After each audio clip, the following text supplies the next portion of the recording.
In order to find your purpose, you have to be purposelessness. And people may find this confusing and say, if I'm supposed to find my purpose, what do you mean I have to be without a purpose? But the reason we struggle to find our purpose is because we have a fixed idea of what that purpose is supposed to be. So we cannot flow with life. We don't realize that our purpose is God's purpose. And God is the all-knowing, the all-moving. But we've given our ego the credit for the mover. It's like a man who's in a car, a self-driven car, and the car is driving him, but he says, I drive. No, it's the car driving. In the same way, the ego says, I drive, but really, God is the driver. And when we surrender that purpose to God, when we surrender the driving to God, then we reach our destination so beautifully, so wonderfully. Even if we crash, we reach our destination because we aren't going anywhere. We aren't obsessed with going anywhere. So wherever we go is beautiful. When you're so obsessed with achieving something, so obsessed with being something, that you can't be as you are. And this is why frustrations come about when our expectations are not met.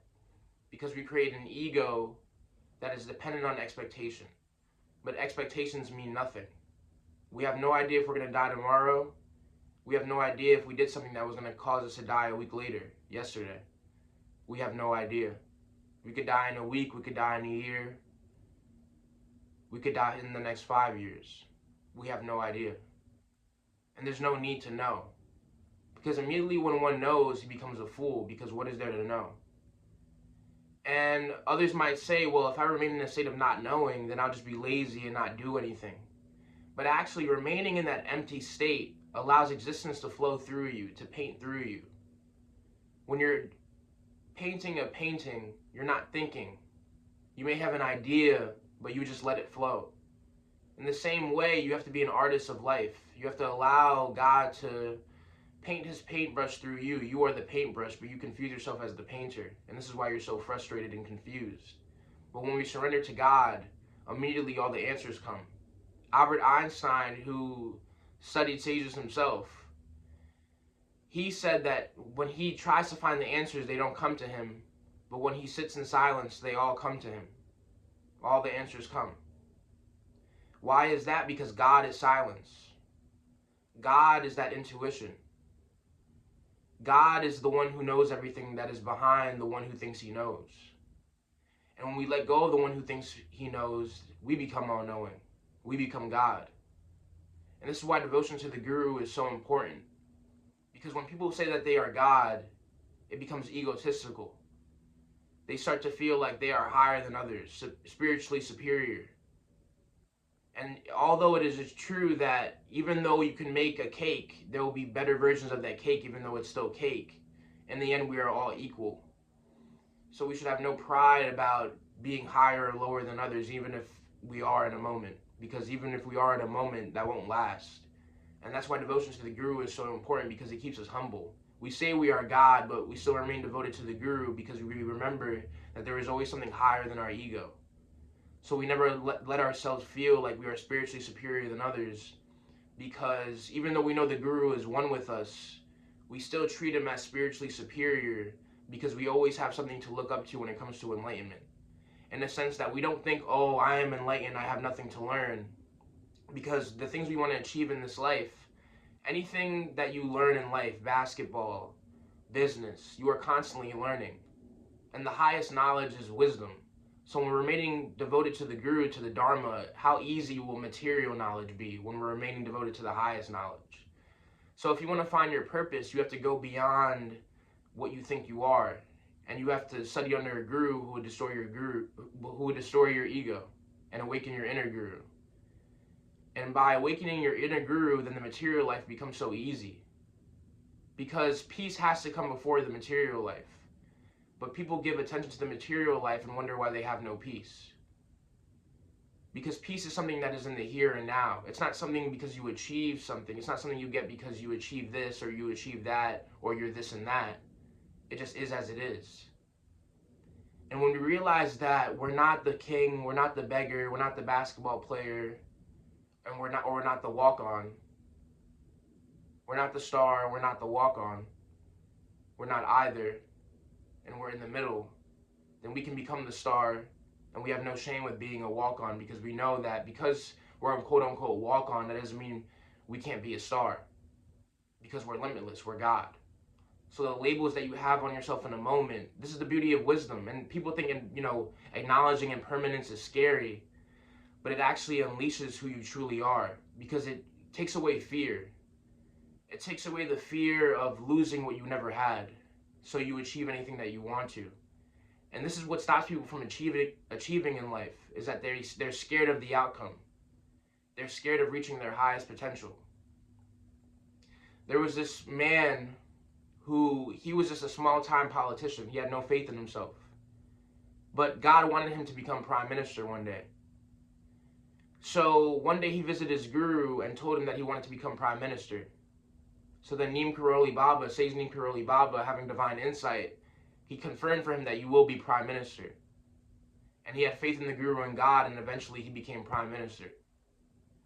So your faith in your guru and your God will take you far. It'll take you the farthest, because it is the farthest path. It's the path that never ends. So all paths that fall into the pathless path are accomplished easily, because you have no stress, you have no worry, you have no cares. As Sage Siddharmeshwar says so beautifully, we should have no care even if a kingdom is given, and no care even if the world is drowned. How beautifully, how skillfully will a man with that mentality, who is devoted to the Dharma, work so beautifully in this world? He doesn't even care if a kingdom is given to him. He doesn't even care if the world is drowned, as Sage Siddharmeshwar advises us to be. So how easily will he accomplish in this material life? It's fear that stops us.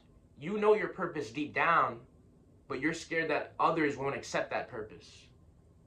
You're scared you won't make enough money. But one who is surrendered to the Guru and God takes care of him. As Guru Krishna said in the Bhagavad Gita, one who surrenders to me, I supply all of his needs. So when you're devoted to the Guru and God, you don't have to worry about making money from your purpose. God will make it for you. Because you think you're the ego achieving a purpose. But we are beyond purpose, because everything is God's purpose. God has infinite purposes. That's why he is beyond a purpose. And this is why I advised you earlier that in order to find your purpose, you have to remain purposelessness. Because then you remain unrestricted, unconformed. And this is the mission of the Guru, to destroy everything that has conditioned you, everything that has tried to mold you into a specific thing, so you could experience your formless nature, which is Brahman. Brahman is so superior because it has no need to be superior. So when you're achieving your purpose, don't try to compete with others with this ego. Oh, I'm better than that person. I'm better than this person. Because while you're thinking of that other person, they're just doing what they have to do. And this is the beauty, and this is why the Dharma cannot be neglected. Because when we're focused in the moment, or when we're in our Zen state, unconcerned with competing with others, unconcerned with being a rival with others, the rivalry will naturally happen, and we will win. Because we are not focused on being a rival, we are the ultimate rival. So to be free is to be in the moment, to be unconcerned with what your purpose is, and being unconcerned with your purpose, you will naturally fulfill it very easily. It's anxiety that gets in the way of your dreams. It's anxiety and the illusion that you have anything to lose that stops you from starting. But when you realize there's no start, there's no finish, you have no fear, because there's no you to even start and there's no you to even finish. It's just God. All the anxieties that we have about the future, how things will happen, when things will happen, it all happens anyway. So why do we worry? Why are we concerned? Nobody ever asks himself, I'm sad, I'm happy, I'm sure of my future, I'm unsure. They never ask who's in the middle of all this sureness. Who's witnessing even the one who thinks he's sure, the one who thinks he knows. And when we go beyond what we think we know, oh, how free we are. Because we can be anything. And anything is possible. Letting go of the mind as much as possible is key. Because when we let go of the mind, we do what we have to do. and we have to put it to practice. I even have a practice on my Patreon to overcome procrastination. So when we're trying to achieve our purpose, we're not distracted by the mind and distracted by thoughts of boredom or thoughts of lethargy, and we just do what we have to do. So it's not just about listening to the knowledge, but it's about putting it into practice, practice. Consistent devotion to the Dharma will have you consistently devoted to whatever you want to achieve in life, because the Dharma clears out all distractions. It's the ultimate filter. The Dharma is the golden filter of life, because it filters out all the things that you don't need in your mind. So when you're achieving your goals, then when you're just focused on what you have to do, you just do what you have to do, and then you leave it behind. But so many times in life we get obsessed with unnecessary, fleeting things, and we hope so badly that they can stay, and it distracts us from what we really need to achieve in life: lust, companionship, friends. We're worried about keeping them because we're worried about this fixed identity.